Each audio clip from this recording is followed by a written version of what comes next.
بسم اللہ الرحمن الرحیم۔ تعلیم دین کورس سال دوم کے ساتھی حدیث مبارکہ کا سبق ہے ریاض الصالحین، کتابیں کھول لیں۔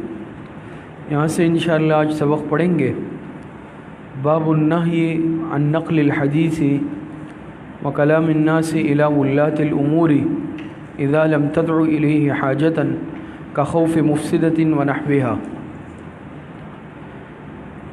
باب النہی عن نقل الحدیث وکلام الناس الی ولاة الامور، یہ باب ہے اس بات کے بیان میں کہ النہی عن نقل الحدیث، یہ باب ہے ممانعت کے بیان میں، نہیں کے بیان میں۔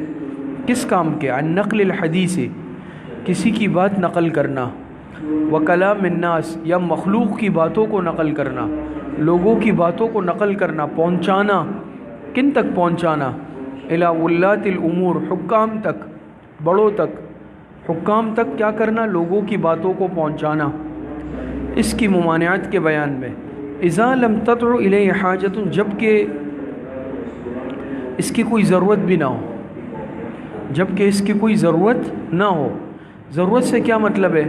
کخوف مفسدۃ، جیسے کہ فساد پھیلنے کا خوف، فساد کا اندیشہ، ونحوہا، یا اس جیسا کوئی معاملہ۔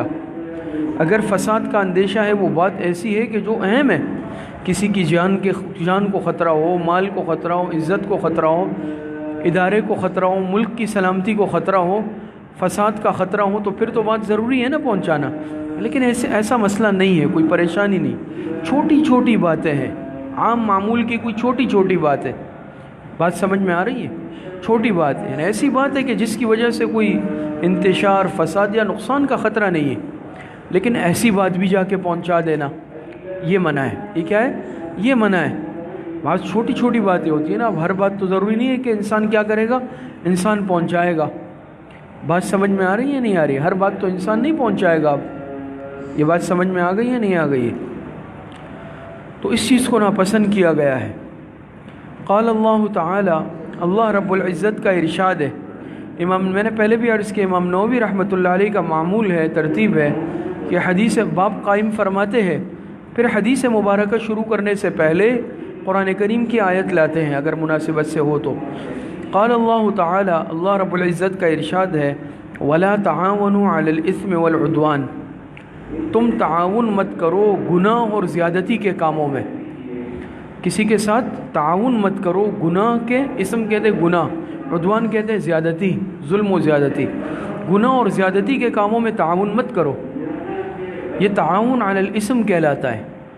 پوری آیت میں ہے نا، وَتَعَاوَنُوا عَلَى الْبِرِّ وَالتَّقْوَى وَلَا تَعَاوَنُوا عَلَى الْإِثْمِ وَالْعُدْوَانِ، تم تعاون کرو نیکی کے کاموں میں، تقوی کے کاموں میں، اور تعاون مت کرو گناہ کے کاموں میں اور زیادتی کے کاموں میں۔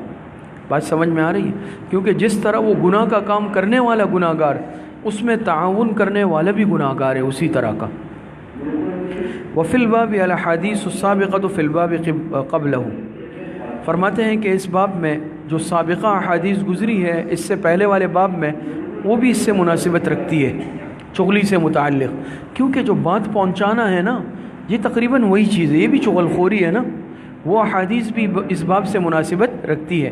البتہ اس باب کے تحت امام نووی رحمۃ اللہ علیہ ایک اور روایت لائے ہیں، ایک اور حدیث لائے ہیں، وہ حدیث ہم پڑھتے ہیں، دیکھیں پھر انشاءاللہ بات کریں گے۔ بسم اللہ الرحمن الرحیم۔ وعن ابن مسعود رضی اللہ عنہ قال قال رسول اللہ صلی اللہ علیہ وسلم لا يبلغني احد من اصحابی عن احد شيئا فإني احب ان اخرج الیکم وانا سلیم الصدر، رواہ ابو داود والترمذی۔ حضرت عبداللہ ابن مسعود رضی اللہ تعالی عنہ سے مروی ہے، وہ روایت کرتے ہیں جناب رسول اللہ صلی اللہ علیہ وسلم سے کہ جناب رسول اللہ صلی اللہ علیہ وسلم نے ارشاد فرمایا، لا یبلغنی احد من اصحابی عن احد شیئا، مجھ تک نہ پہنچائے میرے صحابہ میں سے کوئی بھی، عن احد شیئا، کسی کے متعلق کوئی بھی بات نہ پہنچائے میرے صحابہ میں سے مجھے کسی کے متعلق کوئی بات، دوسروں کے متعلق کوئی بات نہ پہنچائے مجھے۔ کیوں؟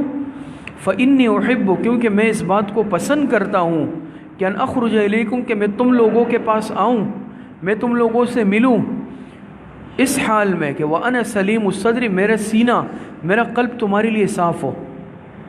ترجمہ سمجھے؟ آپ علیہ السلام نے فرمایا کہ میرے صحابہ میں سے کوئی بھی کسی کی بات مجھ تک نہیں پہنچایا کرے، مجھ تک نہ پہنچائے باتیں، اس لیے کہ میں چاہتا ہوں میں جب تم لوگوں کے پاس آؤں، ملوں، ملاقات کروں تو میرا سینہ تم لوگوں کے لیے بالکل صاف ہو۔ یہ بات سمجھ میں آئی؟ یہ آپ علیہ السلام فرما رہے کہ بھئی صحابہ کی باتیں، یعنی اس سے مراد چھوٹی موٹی باتیں، عام باتیں ہیں، آپ نے فرمایا کہ مت پہنچاؤ، مجھ تک بھی مت پہنچاؤ۔ کیوں؟ آپ علیہ السلام پیغمبر وقت ہے، اور دیکھیے یہ ایک فطرتی قدرتی بات ہے کہ اگر انسان کوئی چھوٹی موٹی بات بھی پہنچاتا ہے نا تو سامنے والا انسان اس کا اثر ضرور لیتا ہے، حالانکہ وہ ایک عام بات ہوگی، ایک عام بات ہوتی ہے، لیکن قلب پہ اثر ہوتا ہے، دل پہ اثر ہو جاتا ہے۔ بعض مرتبہ دل میں سامنے والے کے لیے میل بھی آ جاتا ہے، کدورت آ جاتی ہے۔ عام معاشرے میں آپ دیکھتے ہیں نا کوئی چھوٹی موٹی باتیں پہنچتی ہے، اس کا بڑا نقصان ہوتا ہے۔ آپ علیہ السلام پیغمبر وقت ہے، اور دیکھیں بشری تقاضے کے تحت انسان متاثر ہو جاتا ہے۔ آپ علیہ السلام کے قلب مبارک میں کسی کے لیے اگر معمولی سے بھی کچھ آ جائے، اس انسان کے ایمان کو خطرہ لاحق ہو جاتا ہے، اس امتی کے ایمان کو خطرہ لاحق ہو سکتا ہے کہ پیغمبر کے قلب اطہر میں اگر کوئی بات آ جائے۔ اس لیے آپ علیہ السلام فرما رہے ہیں مجھ تک باتیں نہیں پہنچایا کرو، تاکہ میں چاہتا ہوں کہ میرا سینہ تم لوگوں کے لیے بالکل صاف ہو۔ بات سمجھ میں آ رہی ہے؟ یہ فرما رہے ہیں جناب نبی کریم صلی اللہ علیہ وسلم جو سید الاولین والآخرین ہے، معصوم ہے، تو یہ تعلیم امت کے لیے ہے نا، ہمارے لیے ہے، ہم تو کمزور ہیں۔ بات سمجھ میں آ رہی ہے؟ تو بہت سارے ظاہری بات ہے، ہمارے اعمال کمزور ہے، اعمال کی وجہ سے کیا ہے، ہم کانوں کے بھی کچے ہوتے ہیں، بدگمانی کا مرض بھی ہمارے اندر ہوتا ہے، بدزنی کا مرض ہوتا ہے، کتنی سارے امراض ہمارے اندر ہیں۔ تو یہ اصل میں ہمارے لیے تعلیم امت ہے، اس حدیث میں امت کے لیے کہ آپ علیہ السلام امت کو بتلانا چاہ رہے ہیں کہ بھئی یہ چھوٹی چھوٹی باتیں پہنچانے کا جو معمول ہے یہ نہیں ہونا چاہیے، یہ بہت نامناسب عمل ہے۔ اور فطری اور قدرتی طور پر اگر آپ دیکھ لیں کہ اسی وجہ سے انسان کے آپس کے تعلقات خراب ہوتے ہیں، بدگمانیاں پیدا ہوتی ہے، تعلقات میں انقطاع اور خرابی آتی ہے۔ اور یہ بات کوئی ایسی نہیں ہوتی عام طور پر، بات سمجھ میں آ رہی ہے؟ معمولی سی بات ہوگی لیکن کیا ہوگی، اب دل میں وہ آ گیا۔ بات سمجھ میں آ رہی ہے؟ مثال کے طور میں مثال لے رہا ہوں کہ بھئی غلام حسین بھائی نے اشرف بھائی سے کہا ابھی تک استاذ نہیں آئے، ابھی چھٹی کرتے ہیں، جانا چاہیے بھئی، چلو چھٹی کرتے ہیں۔ انہوں نے مہم چلائی اور سب جو ہے ماشاءاللہ سب بزرگ حضرات فوراً روانہ ہو گئے، جیسے پہلے ایک دفعہ آپ لوگ چلے گئے تھے، ٹھیک ہے نا؟ بات سمجھ میں آ رہی ہے؟ اب کلاس کے کسی ساتھی نے مثال کے طور پہ آ کے کہا بھئی غلام حسین بھائی جو ہے نا، یہ جو ہے ساری مہم انہوں نے چلائی ہے۔ اب ایک عام بات ہے، لیکن بھئی استاذ کے دل میں ہے کہ بھئی انہوں نے اچھا نہیں کیا، ان کو ایسا نہیں کرنا چاہیے تھا، پوری کلاس خالی ہو گئی۔ یہ میں سمجھانے کے لیے عرض کر رہا ہوں، ماشاءاللہ آپ لوگ تو بہت اچھے لوگ ہیں، سبق کے ماشاءاللہ مطالعے کے، سبق کے پابند بھی ہیں، شوقین بھی ہیں۔ اگر استاذ اذان تک نہیں آئے آپ لوگ نہیں جائیں گے انشاءاللہ نا؟ جی ہاں، تو یہ تو ایک مثال کے طور پہ ہے۔ اب دیکھیے چھوٹی سی بات ہے، لیکن یہ بات پہنچانی کیا ضروری تھی؟ نہیں ہے ضروری۔ ہمارے معاشرے میں روزانہ بیسیوں باتیں اس طرح ادھر سے ادھر، ادھر سے ادھر، جس کی وجہ سے آپس میں نفرتیں پیدا ہوتی ہے، تعلقات خراب ہوتے ہیں، دل میں کدورتیں آتی ہیں، گھر کا ماحول خراب ہوتا ہے، خاندان میں لڑائیاں پیدا ہوتی ہے، میاں بیوی تک میں اختلافات آ جاتے ہیں۔ ایسا ہوتا ہے یا نہیں؟ ماں باپ اولاد میں آ جاتے ہیں، کتنی چھوٹی چھوٹی معمولی باتیں ہوتی ہیں۔ مثال دے رہا ہوں، گھر آپ گئے، گھر میں بعض مرتبہ بھئی بچوں میں کوئی معاملہ ہو گیا، بھائیوں کی اولادیں ہیں، بھئی اہلیہ نے کہا کہ بھئی صبح میرا بنات کا سبق تھا تو میں نے خاص اس میں عرض کیا کہ بھئی یہ چھوٹی چھوٹی باتیں، اسی سے اختلاف انتشار پھیلتا ہے۔ اب ضروری ہے کہ یعنی بیوی شوہر کو کہے گی کہ بھئی اس بچے نے یہ کیا، تو بھائی کے بچے نے ایسا کیا اور اس بچے کو مارا، اس کو مارا۔ اب اگر ناسمجھی کا مظاہرہ وہ کر لے تو بچوں کی بنیاد پر بڑوں میں اختلاف اور انتشار اور بدگمانیاں پیدا ہو جاتی ہیں۔ ایسا ہے یا نہیں ہے؟ کہے کہ بھئی چلو آج جو ہے آپ کی والدہ نے یہ کہا، والدہ کہہ رہی ہے آج تمہاری بیوی نے یہ کہا۔ ایک تو ٹھیک ہے کوئی اہم قضیہ یا معاملہ وہ الگ بات ہے، لیکن اگر وہ بات ایسی ہے جو روزمرہ چھوٹی چھوٹی ہے، اسی سے اختلافات اور نفرتیں جنم لیتی ہے۔ بات سمجھ میں آ رہی ہے؟ اس سے سسرال چلی گئی، وہاں جو ہے ادھر کی باتیں بتا دی چھوٹی موٹی، یہاں کی وہاں بتا دی۔ اب کوئی ضرورت نہیں ہے ان باتوں کی، لیکن اس سے کیا ہوگا؟ اسی سے آپس میں دل کے اندر کدورت پیدا ہوگی، نفرت پیدا ہوگی۔ اور اسی طرح یہاں تو یہ فرمایا باپ کے جو آپ نے باپ پڑھا کہ حکام تک پہنچانا، حکام تک، چاہے حکام تک ہے۔ اصل میں پہلے زمانے میں عام طور پر یہ بادشاہت کا نظام زیادہ گزرا ہے، اور بادشاہوں کے قریب عام طور پر ایسے لوگ ہوا کرتے تھے کہ جن کا کام ہی اس طرح کا ہوتا تھا کہ بھئی اس کی بات لے جا کے اس تک پہنچائے، اس کی بات لے جا کے اس حکام تک۔ اور اگر خدا نخواستہ حاکم ظالم ہوتا تو ان اطلاعات کی وجہ سے وہ رعایا پر ظلم بھی کر لیتا تھا۔ تو اس کا واسطہ کون بنا؟ اس کا واسطہ وہ فرد بنا جس نے یہ حرکت کی ہے۔ تو بہرحال چاہے حکام ہے، یہ تو ایک ملکی معاملہ ہے یا بڑے پیمانے پر ہے، لیکن چاہے میرا ایک گھریلو نظام ہے، میں اس کا سربراہ ہوں، تو یہی معاملہ ہے۔ بات سمجھ میں آ رہی ہے؟ یا ادارے کا کوئی سربراہ ہے، بات سمجھ میں آ رہی ہے؟ تو مقصد یہ ہے جسے ہم عام طور پہ اردو میں کہتے ہیں نا لگائی بجائی، چغلی کرنا، لگائی بجائی کرنا، ادھر کی ادھر پہنچانا، ادھر کی ادھر پہنچانا۔ بعض لوگ یہ اپنا فریضہ سمجھ کر ادا کر رہے ہوتے ہیں، اور سب سے زیادہ نفرتیں اور اختلاف اسی بنیادوں پر پیدا ہوتے ہیں، لیکن وہ بات بھی نہیں ہوتی، اور اکثر اس غلط فہمیوں کی بنا پر تعلقات خراب ہو جاتے ہیں۔ بہت برسوں کے تعلقات خراب ہوتے ہیں، یہاں تک کہ میاں بیوی تک کا رشتہ ختم ہو جاتا ہے، ماں باپ اولاد کا تعلق ختم ہو جاتا ہے، سگے بھائیوں میں تعلق ختم ہو جاتا ہے، اور بعد میں بس پھر انسان جب، لیکن اسی لیے قرآن کریم میں اللہ پاک نے ارشاد فرمایا کہ یا ایھا الذین آمنوا ان جاءکم فاسق بنبأ فتبینوا، اور سے سن لے، بہت اہم بات ہے کہ ایمان والو اگر کوئی فاسق آدمی، بدکردار آدمی، وہ تم تک کوئی خبر پہنچائے، فتبینوا، اس کی تصدیق کر لو، فیصلہ مت کرو، کیا کر لو؟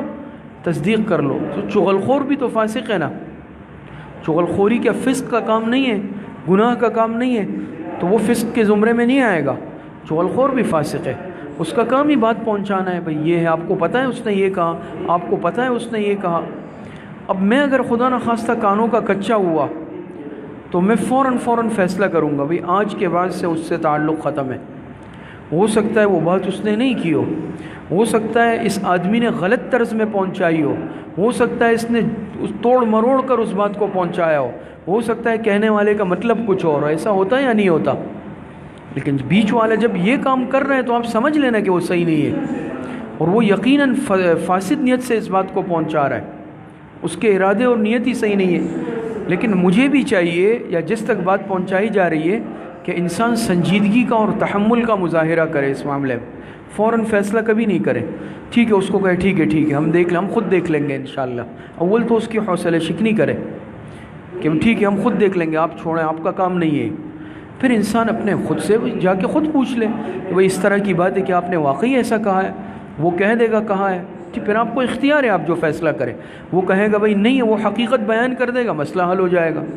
لیکن میں نے تیسرے فرد کے صرف سننے کے ساتھ ہی فیصلہ کر دیا، اور بعض مرتبہ انسان اس میں بڑے فیصلے کر لیتا ہے جس کو کل کو واپس لیتے ہوئے بھی پھر انسان کو پریشانی اور شرمندگی ہوتی ہے۔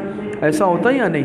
کتنے معاملات، گھر برباد ہو جاتے ہیں، بھائیوں کے تعلقات ختم ہو جاتے ہیں، بعض مرتبہ چغل خور انسان گھروں کو تباہ کر دیتے ہیں، طلاق تک کے فیصلے ہو جاتے ہیں، پھر انسان بعد میں پچھتاتا ہے کہ بھئی وہ بات تو غلط تھی، اس بنیاد پہ فیصلہ کر لیا، تعلقات کے ختم کرنے کا فیصلہ کر لیتا ہے۔ تو ایک تو یہ ہے کہ انسان کسی بات کی تصدیق کے بغیر اس پر فیصلہ نہیں کرے۔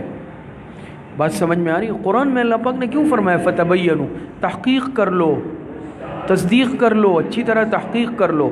اس لیے کیونکہ دیکھیں بعض انسان ہوتے ہیں ایسے انسان نما شیطان کہ چغل خور، اب چغل خور کیا ہے؟ وہ شیطان ہے نا، اس کا کام یہ ہے گھروں کو افتراق پیدا کرنا، لوگوں میں، بھائیوں میں، آپس میں، خاندانوں میں۔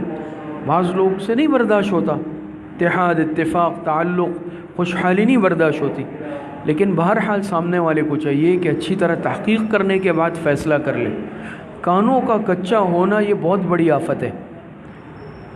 کانوں کا جو انسان کچا ہو جاتا ہے نا، کہ جس نے کہا آمنا وسلم نے، میں نے فوراً اس پہ یقین کیا، اس آدمی میں بدگمانی کا مرض فوراً پیدا ہو جاتا ہے، یہ پھر ہر ایک سے بدگمان رہتا ہے۔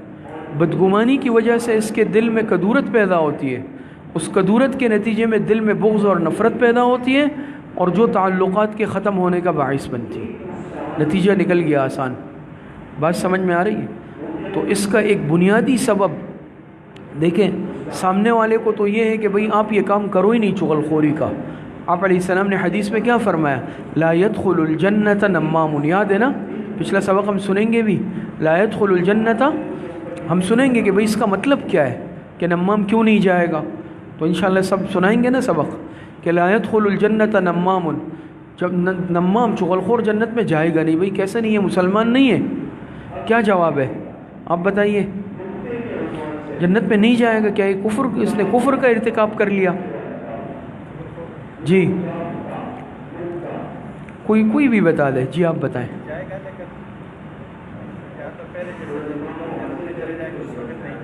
جی سزا بھگت لے گا. جی ہاں، ایک مطلب اور بھی تھا. جی اگر یہ حلال سمجھ کر رہا ہے قصداً، اس کو پتہ ہے کہ چغل خوری حرام ہے لیکن جان بوجھ کے حرام کو حلال سمجھ رہا ہے، یہ ایمان سے نکل جائے گا، پھر تو واقعی کافر ہو جائے گا نا. یہ جواب نہیں تھا، دیا تھا نا. آپ حضرات سبق کا اعادہ نہیں کرتے، تکرار نہیں کرتے. بہرحال بات سمجھ میں آ رہی؟ کیا بات چل رہی تھی؟ ہاں، آپ علیہ السلام نے فرمایا لا يدخل الجنت نمام. تو بھئی چغل خوری کو انسان عادت نہ بنائے بلکہ اس عمل سے دور رہے بالکل لیا. کسی کی بات کسی تک نہیں پہنچائے، اپنے کام سے انسان کام رکھے. یہ مزاج بنانا یہ بہت نامناسب عمل ہے. دوسری طرف بہرحال یہ بھی سبق ہے ہمارے لیے کہ جس کے متعلق یہ معاملہ کیا جا رہا ہے وہ بھی آنکھیں بند کر کے اور بالکل کچے کانوں کے ساتھ یقین نہیں کرے کبھی بھی، بلکہ اچھے طریقے سے تحقیق کرے. دیکھیں قرآن میں اللہ پاک نے کیا اسلوب اختیار کیا. یا ایھا الذین آمنوا ان جاءکم، فاسق کیوں کہا؟ فاسق کا لفظ کیوں کہا؟ یہ تو انسان ہے نا. جاءکم انسان کہا، رجل کہا نہیں کہا نا. کیوں نہیں کہا؟ کہہ سکتے رہے کہ اگر تمہارے پاس کوئی آدمی خبر لے کر آ جائے، کوئی انسان خبر لے کر آ جائے. فرمایا فاسقن. فاسق کیوں؟ چغل خوری کا کام یہ ہے ہی فاسق کا. شریف آدمی، نیک آدمی چغل خوری کا کام کبھی نہیں کرے گا، وہ یہ دندہ نہیں کرے گا. تو قرآن میں ہی لفظ فاسق استعمال کر لیا. اسی لیے چاہیے اگر اس طرح کا کوئی عمل کر رہا ہے یا عادی ہے اس کا، انسان اس کی بات پر کبھی یقین نہیں کرے. اور دوسری بات یہ بھی سمجھ لیں کہ کبھی بھی اس بنیاد پر انسان کی عزت نہیں بڑھ سکتی. جو یہ عمل کرتا ہے وہ یہ سمجھتا ہے کہ میں اگر کسی تک بات پہنچا رہا ہوں تو اس کے نزدیک میرا ایک مقام ہے. لیکن ایک بات لکھ کر لے لیں کہ اگر کوئی کسی کے لیے عمل کر بھی رہا ہے وہ خود بھی کبھی بھی اس پہ اعتبار نہیں کرے گا. مثال کے طور پہ اگر مجھ تک کوئی باتیں کسی کی پہنچا رہا ہے، مثال کے طور پہ خدا نخواستہ، اور یہ کام کر رہا ہے، وہ اپنے طور پہ ایک وفادار بن رہا ہے، لیکن کبھی بھی جس تک پہنچا رہا ہے اس کے نزدیک بھی اس کا کوئی مقام اور مرتبہ نہیں ہوگا، اور نہ وہ اس پر اعتماد کرے گا. کبھی بھی یہ یاد رکھ لیں. بات سمجھ میں آ رہی ہے؟ کیونکہ فسق کا کام انسان کرے اور اس کی عزت بڑھ جائے، یہ نہیں ہو سکتا، یہ ہو نہیں سکتا. یہاں تک کہ جس کے لیے کر رہا ہے یا جس کے نظر میں مقام بنانے کے لیے کر رہا ہے اس کے دل میں بھی نفرت ہوگی. وہ ٹھیک ہے وقتی طور پہ اس سے کام لے گا، جاسوسی کا کام لے لے گا، چغل خوری کا اس سے کام لے لے گا، لیکن اس کے نزدیک بھی اس ٹکے کی حیثیت اس آدمی کی نہیں ہوگی. کل کو وہ کبھی اس کے حوالے کوئی امانت نہیں کرے گا، کوئی راز کی بات نہیں کرے گا. اور آخری بات یہ ہے کہ ایسا انسان خود اپنی وقت اور عزت کھو دیتا ہے، اس کا معاشرے میں کوئی مقام نہیں رہتا. ایسا ہوتا ہے نا کہ خدا نخواستہ اگر کوئی ان کاموں کا عادی ہو جائے یا متہم ہو جائے اس عمل کے ساتھ کہ بھئی اس کا تو کام ہی یہ ہے، دن رات کا کام یہ ہے، مرد عورت کوئی بھی ہے، پھر ہر انسان اپنے آپ کو بچاتا ہے اس سے، ہر انسان اس سے دور رہتا ہے کہ بھئی یہ تو ایک مصیبت ہے، اس کا تو کام یہ ہے. ایسا انسان، صبح بھی میں نے عرض کیا کہ نہ دنیاوی منصب کا اہل رہتا ہے نہ روحانی منصب کا اہل رہتا ہے.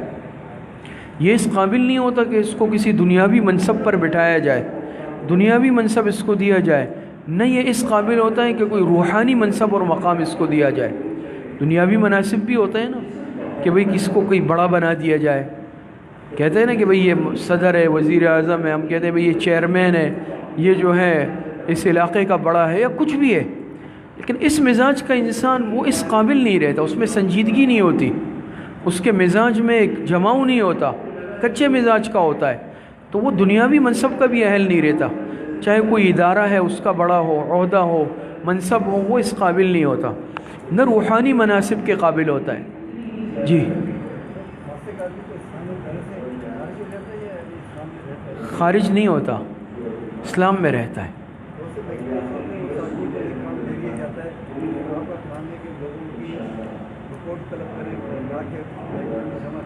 صحیح ہے، انتظامی اعتبار سے اگر یہ چیز ہے اور وہ ادارے کی مضبوطی کے لیے ہے، سمجھ لیں، اچھا سوال کیا۔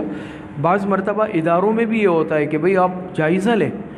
دیکھیں کوئی بھی ادارہ ہے وہ کبھی بھی نگرانی کے بغیر نہیں چل سکتا، اگر دیکھ بھال نہ ہو، چھان بین نہ ہو، کتنا ہی معیاری ادارہ ہو وہ تباہ و برباد ہو جائے گا، ہے نا۔ اگر میں اس ڈر سے کہ بھئی یہ تو بھئی ایک جاسوسی کا نظامیہ ہو گیا یا چغلی کا ہو گیا، تو بھئی چلو جس کو جو کرنا ہے کرنے دو، جو پڑھانے آ رہا ہے جس وقت آ رہا ہے نہیں آ رہا، کوئی دفتر آ رہا ہے نہیں آ رہا، اپنا کام کر رہا ہے، تو وہ ادارہ چلے گا؟ وہ قیامت تک بھی نہیں چلے گا۔ اس میں جو ظاہری بات ہے، میرے ذمہ اگر میں ملازم ہوں تو میری ذمہ داری ہے کہ میں وقت پہ آؤں، اپنا وہ کام کروں، اور جو چلا رہے ہیں ان کی بھی ذمہ داری ہوتی ہے کہ وہ ظاہری بات ہے نگرانی کرے، ایک ترتیب کے ساتھ ادارہ چلے۔ تو اس کے لیے اگر کسی کو ذمہ داری کہ بھئی آپ ٹائم نوٹ کر لیں، ایسا ہوتا ہے نا، آنے کا ٹائم، جانے کا ٹائم، آپ جا کے اس ڈپارٹمنٹ میں دیکھیں یہ کام کر رہا ہے نہیں کر رہا، یہ قطعی چغلی میں نہیں آتا، یہ ایک انتظامی اصلاحات ہوتی ہے۔ بات سمجھ میں آ رہی؟ لیکن میں گھر پہ بیٹھا ہوا ہوں، میرے ذمے کسی نے نہیں لگایا، میں خود سے جا رہا ہوں اور ایک کی بات ادھر کہہ رہا ہوں، اس کی بات ادھر کہہ رہا ہوں، یہ چغلی ہے۔ یہ بات سمجھ میں آئی؟ تو بات اصل میں درمیان میں رہ جاتی ہے۔ اسی طریقے سے روحانی مناسب ہوتے، روحانی منصب ہے، کوئی بڑا کسی پر اعتماد کرتا ہے، کسی کو تصوف میں، سلوک میں سلسلے کی اجازت دیتا ہے، لیکن خدا نخواستہ اگر میرے اندر یہ عملی کمزوری موجود ہے، میں قطعی طور پر اس چیز کا اہل بھی نہیں ہوں۔ مجھ پر کوئی اعتماد کرے، مجھے کوئی اپنے ممبر پر بٹھائے، اپنے مصلے پر آگے کرے، مجھے کوئی سلسلے کی اجازت دے، نسبت دے یا اعتماد کرے، تو چاہے دنیاوی منصب ہے، روحانی منصب ہے، فسق و فجور کے کاموں سے انسان اس کا اہل نہیں رہتا، انسان متاثر ضرور ہو جاتا ہے، قلب پہ ضرور اثر ہو جاتا ہے۔ پھر چاہے بہرحال وہ بات، بعض مرتبہ ہے کہ واقعی ایسا ہوتا ہے، کسی نے کوئی بات کہہ دی کسی کے متعلق، مذاق میں کہہ دی، ویسے ہی کہہ دی، کہ اب ضروری ہے کہ اس مجلس سے اٹھ کے وہ بات پہنچانی ہے؟ نہیں ہے نا۔ اور اس کا کیا ہوگا؟ اس سے سامنے والے کے دل میں میل آ جائے گا۔ بہرحال بہت ساری باتیں ہوتی ہیں، ہر بات نہیں ہے کہ انسان اس کو مزاج بنائے کہ ہر بات ہر ایک تک پہنچانی، چھوٹی موٹی باتیں، اونچ نیچ معاملات گھر میں بھی آتے ہیں، خاندان میں بھی آتے ہیں، باہر بھی ہوتے ہیں، اسی طرح زندگی گزرتی ہے۔ لیکن اگر یہ عمل کوئی انسان شروع کرے تو یہ چیز اختلافات، انتشار اور نفرتوں کا باعث بنتی ہے۔ اللہ پاک صحیح عمل کی توفیق نصیب فرمائے۔